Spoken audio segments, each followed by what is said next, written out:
Na mtazamaji, na jitihada za kuimarisha elimu katika magereza nchini zimepata msukumo baada ya kuzinduliwa kwa jengo jipya la madarasa katika gereza la Kamiti.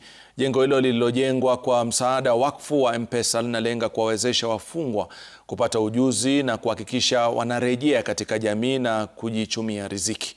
Akizungumza wakati wa uzinduzi huo, katibu wa idara ya magereza Daktari Salome Beko alisema maendeleo ya hivi karibuni yatasaidia sana katika kuendeleza mafunzo rasmi na ya ufundi stadi ndani ya mazingira ya urekebishaji tabia.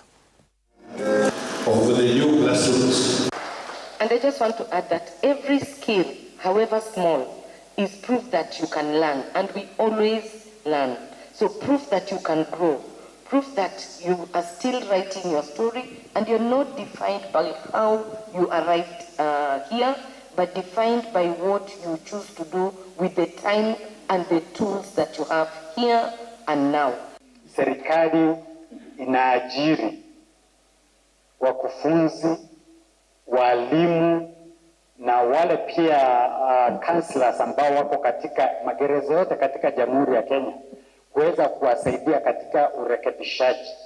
Na kurekebika kwenu sio tu tabia, bali ni kuweza ile kwa kimombo tunasema transfer of skills, ili muweze kujikimu kimaisha siku ile ambayo mtamaliza vifungo vyenu. Hatutaki kuwe kwamba umekaa hapa zaidi ya miezi 6, mwaka mmoja, miaka miwili, si ndio? Come out with something.